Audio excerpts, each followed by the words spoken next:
প্রিয় সাথী ও বন্ধুগণ, আমি হোসেন গাজী দেশ বাঁচাও সামাজিক কমিটির পশ্চিমবঙ্গের রাজ্য সম্পাদক এবং সিপিডিআর ইন্ডিয়া হিউম্যান রাইটসের পশ্চিমবঙ্গের রাজ্যের কোঅর্ডিনেটর।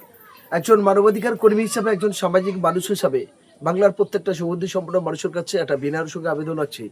আপনারা দেখছেন কয়েকদিন ধরে গোটা রাজ্যে জুড়ে বিভিন্ন রকম পরিস্থিতির জায়গা তৈরি হয়েছে। এই তৈরি করার মালিকটা হলো কারা? তারা হলো তৃণমূল কংগ্রেস।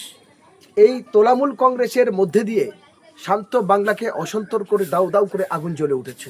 আমি বলতে চাইছি এই কারণেই, আপনারা জানেন এই বাংলার অনেক রকম প্রকল্প, ভাতা মাতা ইত্যাদি, আতা তোতা সব কিছু দিয়েছে। আর সব কিছু দেওয়ার বিনিময় আজকের গোটা সমাজ ব্যবস্থার মধ্যে উন্নতির জায়গাতে ফেসেছে কারা? সেই তৃণমূল কংগ্রেসের নেতারা। এখন সেই তৃণমূলটা হয়ে গেল দুরকম তৃণমূল হলো। একটা হলো চটি চাটা তৃণমূল, আর একটা হলো বালিশ চাটা তৃণমূল। আপনারা দেখেছেন বর্তমানে একজন বিরোধী দল নেতা বলে দাবি করছেন, সে জিব্বা করছে, সেই হলো আপনার ঋতুমতো, যাকে বালিশ চাটতে দেখা দিয়ে গেছে ঘরের মধ্যে। সেই বালিশ চাটার পাশে এখন গোটা তৃণমূলের পরিবারের সকল বিধায়করা গেছে। একটা মর্মান্তিক ঘটনা। আরেকটা ঘটনা হলো, আমরা দেখলাম আপনার মমতা বন্দ্যোপাধ্যায়, এখন তার কাছে কিচ্ছু নেই, শূন্য স্থান হয়েছে। আর তার দলের সেই ক্যানিংয়ের হারমাত, সেই ক্যানিংয়ের খুনি, বোমবাজা, মাছ চোর শওকত, আজকের সকাল হতে না হতেই তার বাড়ি চলে গেল এনআইএ। কেন? এই শওকত মোল্লা একটা সময় বলেছেন যে আমার নামে কোনো কেস নেই। এই শওকত মোল্লা বলেছে যে আমার নামে কোথাও একটা ব্যাংক মারার কেস নেই, একটা ঘুটেরও কেস নেই, আমি কোনো রকম দুর্নীতির সঙ্গে যুক্ত নয়। আজকের নেই, তাহলে তার বাড়ি এনআইএ কেন গেল আর তার ছেলেকে কেন নিয়ে গেল, এটা বুঝতে হবে। আরেকটি কথা আপনাদেরকে বলি, এই শওকত মোল্লার ব্যাপারটা আপনি জানেন, এরা একটা সময় মাছ চোর কেন বলা হতো? এ ছিল ক্যানিং মৌখালি হেদে এখান থেকে যাওয়ার যে রাস্তা, সে রাস্তা ছিল না। ওই গ্রামের একটা ঘেরিতে সামান্য একটা দরওয়ানি ছিল, সেই দরওয়ানি থেকে আজকে কোটিপতি, কোটি কোটি টাকার মালিক হয়েছে। এবং ক্যানিং নদীর যে মাতলা নদীর চর, সেই চর, গোটা চর দখল করে নিয়েছে কে? একদিকে পরেশ দাস, একদিকে হলো শওকত মোল্লা। সেগুলো কোটি কোটি টাকা ঘেরুয়া তৈরি করে লিস্ট দিয়েছে। সেই টাকা তারা ধনী যেমন হয়েছে, সাথে 100 দিনের কাজের সমস্ত বইগুলো ওদের নেতাদের কাছে। ঘর দেওয়ার নাম করে আয়লা, লায়লা, বুলবুলি, বিধবা ভাতা, আরো বিভিন্ন রকম সরকারি সমস্ত অনুদান তাদের মধ্যে। আর এই শওকত মোল্লার কটা বিয়ে আর কটা মেয়ে নিয়ে কীভাবে চলতো তার কোনো ঠিক নেই। আরও একটি কথা আপনাদেরকে বলি, আজকে শুধু শওকত মোল্লা নয়, শুধু পরেশ দাস নয়, আর জাহাঙ্গীর খান নয়, গোটা তৃণমূল পরিবার চোর। 1 2 3 4 তৃণমূলের গ্রাম থেকে শহর চোর। এই কথাটা আপনারা মনে রাখুন। 1 2 3 4 এই তৃণমূলের হবে খান খান। সেই অবস্থায়তে পড়েছে বর্তমান।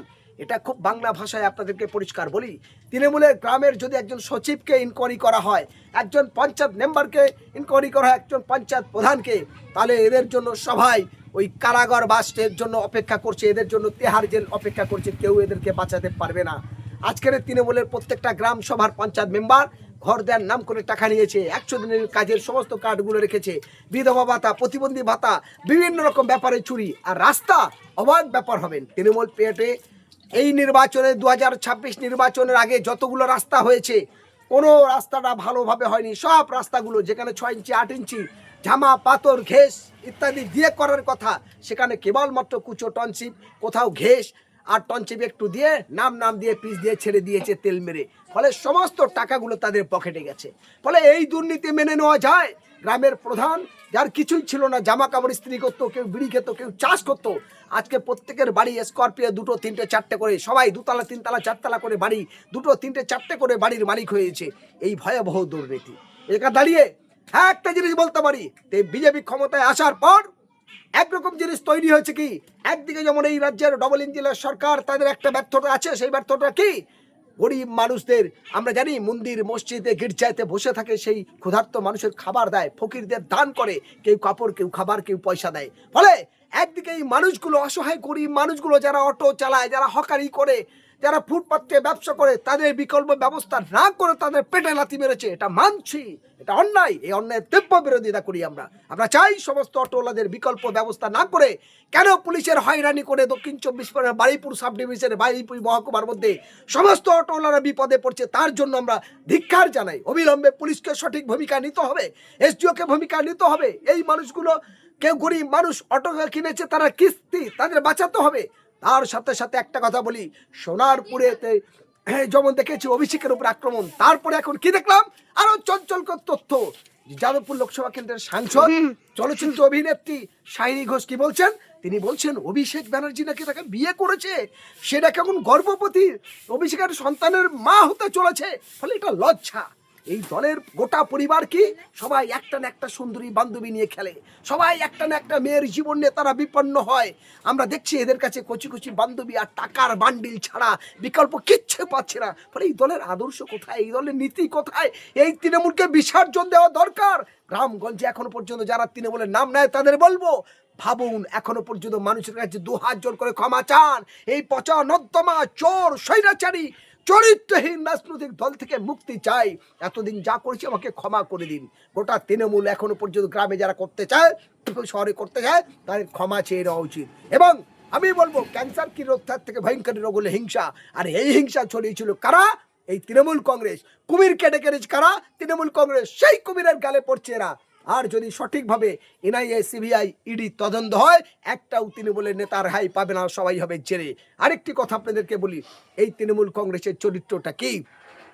এই তৃণমূল কংগ্রেসের অবস্থা খুব খারাপ জায়গায় এই কারণে এসছে, মানুষের অভিশাপ, চুল থেকে অভিশাপ, নখ থেকে অভিশাপ, পশম থেকে অভিশাপ, অসংখ্য মানুষকে কাঁদিয়েছে। এই নির্বাচনে তারা বলেছিল আমরা যদি জিততে পারি হোসেন গাজীর ঘরবাড়ি সমান করে দেব, হোসেন গাজী তুলে এনে মার্ডার করে দেব। আজ শওকত মোল্লা বড় বড় কথা বলেছে, গোল্লা হয়ে গেছে।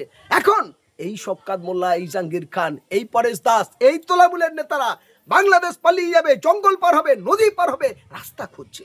সেই রাস্তার জায়গা দাঁড়িয়েছে। আমি বলবো বর্ডার খুলে দিন, পালিয়ে যাক। এদের দুষ্টু গরু থেকে শূন্য গোয়াল ভরো। বাংলাটাকে মুক্তি হোক, বাংলা শান্তি চাই। যে বাংলার থেকে স্বাধীনতা সংগ্রামের রাস্তা দেখিয়েছে, যারা ইংরেজ ব্রিটিশ তাড়াতে এই বাংলার মানুষ তারা স্বীকৃতি পেয়েছে, আজকে সেই বাংলার লজ্জা শুধু চোর চোর, দুর্নীতি, স্বজন পোষণকারী নারীদের জীবন নিয়ে খেলছে।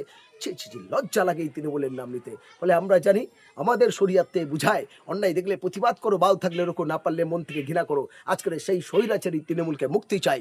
অপরদিকে আমি বলবো, ধর্ম নয়, বিভাজন নয়, গরিব মানুষও দেখা সকলের কর্তব্য। বর্তমান সরকারও সেই রাস্তায় যদি না হাঁটে, আগামী দিনে তাদেরও কিন্তু চরম সংকট বিপদে আসবে। ফলে সবার কাছে আবেদন, সবাই ভালো থাকুন, সুস্থ থাকুন, চোখ কান খুলে রাখুন। দুর্নীতি, স্বজন পোষণ, অত্যাচারীদের বিরুদ্ধে বিকল্প সন্ধানে এগিয়ে আসুন। ধন্যবাদ।